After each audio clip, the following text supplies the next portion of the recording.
development in the Russia-Ukraine conflict. Russia's Federal Security Service has opened a terrorism investigation under Article 205 of the Criminal Code. Officials say an explosion damaged a section of railway track in the Voronezh region moments before a train arrived. The train driver acted quickly and engaged emergency brakes, which helped avoid a potential accident. At the same time, Russia's Interior Ministry has named Artyom Timofeyev to its national wanted list. Authorities suspect him of involvement in attacks on Russian military airfields. Media reports indicate that he has traveled to Kazakhstan. Kremlin spokesperson Dmitry Peskov quoted President Putin, who accused Ukrainian officials of ordering the railway attack, calling it state-sponsored terrorism. However, Russia has not presented any evidence and Ukraine has not claimed responsibility. We have guest Dr. Sergei Dvorianov. He's a president of IDC and Russia and director of WHD International Board, joining us live from Moscow, Russia. Thank you, doctor, for joining us today. Welcome to NewsX World. Is Russia's labeling of the railway incident as state-sponsored terrorism a shift in narrative or part of an escalation strategy? Yes, good evening and namaste. Thank you so much for invitation and for this question, opportunity to support peacemaking dialogue between Russia and Ukraine, between East and West as well. We can see that the terroristic attack which was done by Ukrainian terroristic group inside the Russian Federation, inside our country, was they did it purposely.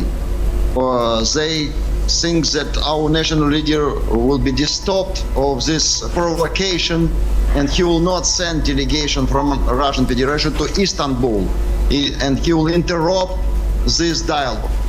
But thanks God, our national leader, he is a believer and he has a passion, he has a wisdom and he has some vision how to react to this kind of provocation. That's why our delegation, official delegation from Russia, came to Istanbul, thanks God, and they start with peacemaking dialogue because we, with open hearts, we really want to our brother nation and our brother country, Ukraine, to be in peace with Russia.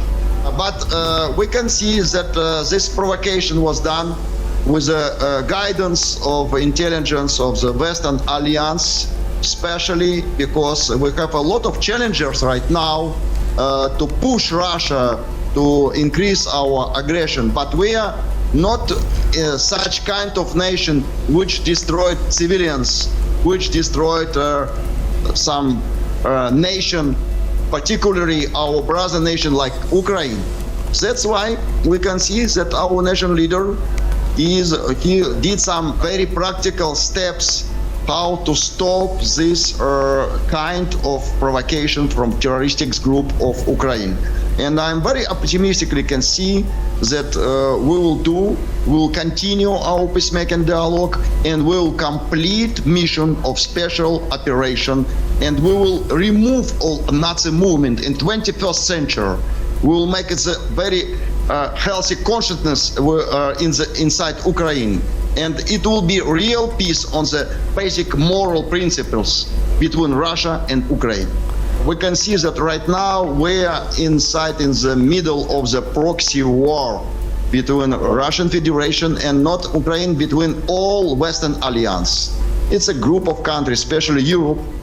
Even right now, America, the leader of America, the new appointed President Donald Trump, he is completely deeply understand. He's peacemaker, by the way, but he understands that we should create a peacemaking dialogue. But unfortunately, Western leaders, European leaders, they're blind, completely blind. They won't push Ukraine to the conflict. And all this conflict was very well organized during last 20 years. They did some brainwash in the whole Ukrainian nation, and then we receive such kind of results where we have enmity between Russia and Ukraine. We have some like a kind of aggression. But we should take care about nation we should continue this peacemaking dialogue. It's only one way in the 21st century, only one real way how to create peace in this particular land. And Doctor, could this incident be used to justify new military or security measures inside of Russia, looking at the past events recently? You saw that our national leader did this incident. During 3 days, he kept silence and he did his own research, what happened. And right now, we completely understand that it was done by Ukrainian side, inside the Russian Federation, like a terroristic activity. Even Mr. Zelensky, he confirmed that they created during the last 1.5 years, they was involved to prepare such kind of terroristic attack.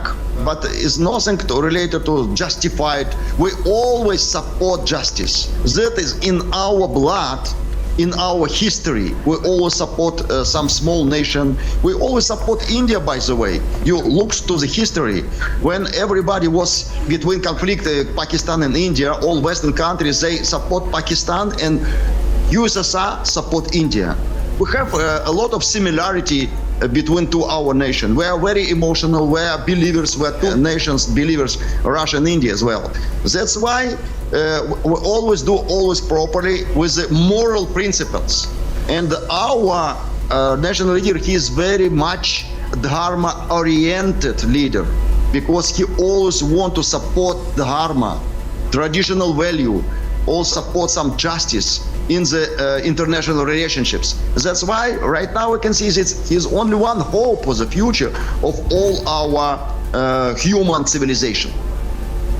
Thank you very much, Dr. Sergei Dvorianov, for joining us.